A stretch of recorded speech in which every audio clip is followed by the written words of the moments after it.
Hi guys, welcome back to Careyberry. So today I am doing another Books as Bakes. I'm really excited about it. This is the first one I've done in quite a while and I actually miss doing them because I love baking. So, in case you hadn't noticed, I've got a new apron. So I think this was for my birthday? Yeah, so for my birthday, my boyfriend's parents got me this apron and it says, I don't know if you can see it because I'm too short, but it says Books as Bakes across it and I love it, so I'm really excited. I've been waiting to use it and I've just had it since December now and I haven't used it yet, but today is the last day of February and I'm gonna use it finally. So today I will be talking about The Lost Apothecary by Sarah Pennell. So I got this as an ARC from Legend Press and I'm really thankful to them, so thank you. This was in my most anticipated releases of 2021 video, so go check that out. But yeah, so normally what I do for Books as Bakes is bake something based on the book, so that might be like, I don't know now, I can't think, but it might be something that made me think of the book, something that the book made me think of or won, or just like that kind of thing. But The Lost Apothecary, in the back, I noticed, has recipes. So there is a recipe for a hot brew, which is essentially a hot toddy, which is like honey, whiskey, hot water and lemon. I used to have it when I was younger, when I had a cold. There's also a balm recipe, but this is where we come in. There's a recipe for rosemary butter biscuit cookies. So it's a traditional shortbread, savoury yet sweet and in no way sinister. So I figured, why not make that and talk about the book? Sounds perfect. So I'm gonna have to do some conversions because these are American measurements. But yeah, let's get into it. Okay, so I've got my rosemary and I'm gonna just start kind of chopping it up and stuff while I talk to you. So The Lost Apothecary is about a, I never know how to describe it, but essentially it's about a tourist who comes to the UK from America and discovers this old kind of murder mystery where women used to go to an apothecary in the 1700s and there was this woman who would sell poisons to them as long as they weren't used on women. So she would record the names of the women who bought the poisons and the men that they were killed with.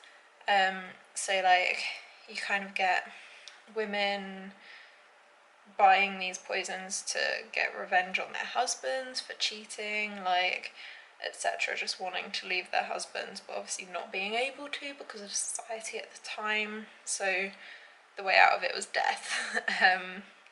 And because of the lack of like forensics back then, they couldn't, well, is forensics the right word? But because of the lack of technology back then, they couldn't actually tell that these men had been murdered. It just looked like natural causes. So we follow the story of the woman, I can't remember her name, in the present day, and then we go back in time as she's trying to figure out this mystery. So you go back and you see Nella, who is the apothecary woman, and this girl Eliza, who comes to her. And you kind of see their journey as what happens and it kind of all unravels. So yeah, it's really good. That, like, I really enjoyed it. I think it came out as a 4-star when I first read it, but I think I would actually have it as a 3-star instead. Sorry, I'm just cutting the rosemary. But so essentially I thought the writing was okay. Like, I thought, based on the cover, I know that's really dumb, but I thought that the writing would be a bit more beautiful than it was.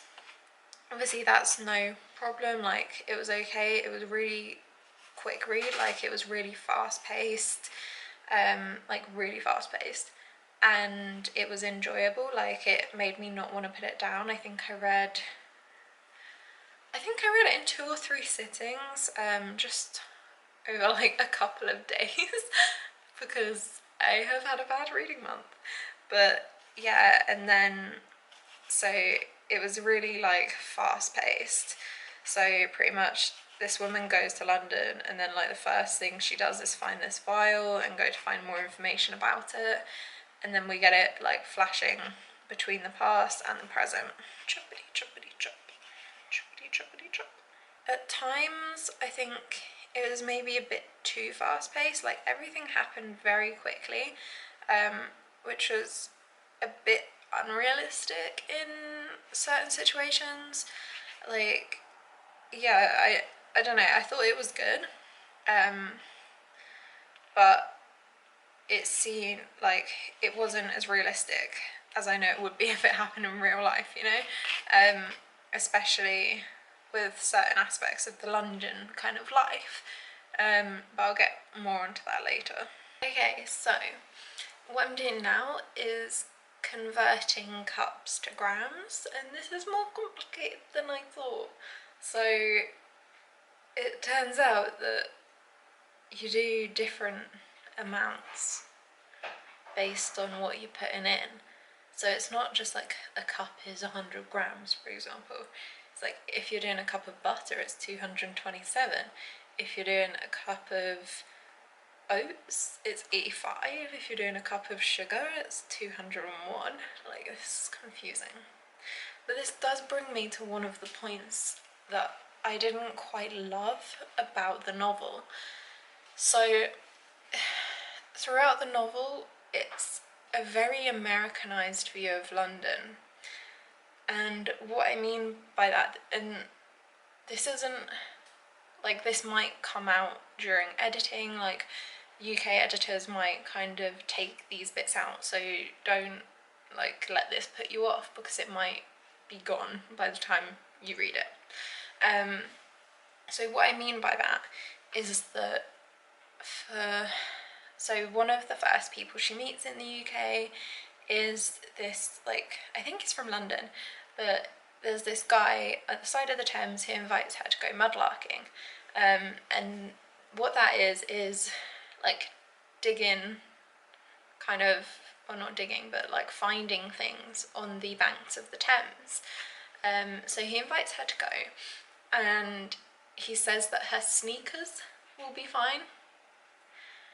And it really grated on me because in the UK we don't call trainers sneakers, we call them trainers. And it was just little things like that that kept kind of cropping up throughout the novel that I was like, it's not a big deal, like, because everything in the world is quite Americanized, like, I know these things, so I know that sneakers are trainers, but it was just like, he's not gonna say that. Like, nobody in the UK would go, your sneakers, you know, we say trainers. So it's stuff like that. And then later on in the novel there's a hospital scene, and it was very much an American view of a hospital because it was kind of written as if they were in a private room, which just doesn't happen. Like, I haven't been in hospitals too often, luckily, but when I have, like, no one has a private room. So it really kind of immediately made me go, that's not the UK. Like, I don't know, like, some of the stuff I was quite like, ugh. But then, like, the kind of geography seemed right. I live in London, but I'm not familiar with the streets she's talking about, but it seemed like fairly reasonable, like that is kind of the geography, so I'm not like too fussed on that, which is, I think, like where people would have a main issue. But then again, I haven't actually double checked to make sure that it is right. So yeah, but that is an issue I had with it. It was very American, and of course Sarah Penner is American, she's not British, and I don't like care if Americans want to write like stories about Britain or set in Britain, like, I don't care. But it was just like those little things just kind of annoyed me when I was reading it because it kind of took me out. And I was like, we don't say that, or like, that's not how a hospital works in the UK. And just stuff like that, it kind of made me go, what? Where is this? But the stuff set in the past was, obviously I don't know because I don't live in the 1700s, but it seems fairly accurate. So that's really good, I really enjoyed that. After a minor setback with my scales not working, I had to go back to the old-fashioned way and do some manual scales. But look at the amount of butter called for this recipe. Like, that is an insane amount of butter. It's like 340 grams. So if I have a heart attack from these, yikes. Okay, so I have mixed the butter and the sugar, and it's very liquidy. I think I may have messed up because I kind of like microwaved the butter to soften it, but my macro is really powerful, so it basically just liquidized it. But what is a Books as Bakes video if I don't screw something up? So it's tradition at this point. So I'm just about to do the flour conversion and hope for the best. It says all-purpose flour, which I'm guessing is the American equivalent of plain flour. So I'm just gonna roll with that and hope for the best. Okay, so I think I've got my dough. It doesn't look like a normal dough that I'd expect for shortbread though. So yeah, I'm not sure whether to add more flour or to leave it, because I've done the conversions and I think that I've done the right amount, but it looks more like cookies than shortbread. And I was gonna like roll them out and kind of cut them and put them into nice flower shapes, but I'm really not sure now. I will try and show you what I mean, because I've looked at the recipe and it says line 2 cookie sheets with parchment paper, form dough into an inch and a half balls, press gently into pans until ½ inch thick. And I have no idea what a cookie sheet is or what those like pans are, so I'm guessing that's another American thing. So I might just have to kind of put them on a baking tray with some greaseproof paper and then just whack them in the fridge for a while, because that's what it says you have to do as well, and just leave them in like weird kind of ball shapes, because I bought these like flour cookie cutters that I was gonna do, but the dough is just too wet that if I like tried to put the cutter onto it, I just wouldn't be able to get it out. It would lose all the shape because I'd have to like force it out. I'll show you the dough. There's my iPad for the conversions, but like this is what I mean. It's like, it's more like cookie dough rather than biscuit dough or shortbread. So it's very kind of wet and sticky. So like you can see, like if I put the cookie cutters onto this, like it just would not leave the cutter. That's what I mean. I don't think it'll work the way I wanted it to, so they might not look as nice as I had originally planned. But yeah, I'm gonna try and kind of make them into balls, but I don't know if that will work because of how wet it is. I might add a touch more flour and hope for the best. Okay, so I've just finished kind of rolling them out. They're not the prettiest looking cookies. Like I said, I wanted to do them in the flour and make them look nice. But yeah, towards the end they just started sticking to my hands as well, like they just wouldn't come off. But I've tried and I think some of them are a little too thick, so it's gonna make the cooking times interesting. But I will show you. Here is my second tray. These are a little more uneven. Like this was at the point where I was like, just get them off my hands. This is the final tray. This was like the last of the batter, so I just wanted to get rid of it. And then here's my first tray with the shadow of my flowers. But yeah, I tried to make these ones quite even. Didn't quite work, but hopefully they'll be fine. So I'm gonna put them in the fridge now to chill for an hour and probably have my lunch in the meantime. But yeah, that's it for now. I'll see you in a bit. Okay, so I've got the cookies, well, they're shortbread. I've got the shortbread out of the fridge and it's a lot harder now, which is good. This is like what I'd kind of expect it to be like. I've decorated some of them with rosemary on the top just to make it look a little nicer, because they look a bit funny. So yeah, I've kind of decorated some of them. Yeah, I've kind of just popped some rosemary on the top. They still look a little lame, but you know. So there's just a little sprigs. Haven't done them all because I started to run out of rosemary, but my fingers smell fabulous. They just smell of rosemary. And I'm gonna pop them in the oven and see. Okay, I've just taken 2 lots out of the oven because I had too many, and they look okay. There were ones I didn't put rosemary on look slightly sad, so if you're gonna make this yourself, I would really recommend decorating with some rosemary on top, because I just don't think 1 sprig was enough in the recipe. But yeah, and here we have the finished product next to my gorgeous flowers. These are my like not as good ones. I've kind of left some to cool for a little longer that I'm going to use in a photo in a second. But yeah, there we go. Let's do the official taste test, although I've been assured by my partner that they taste nice.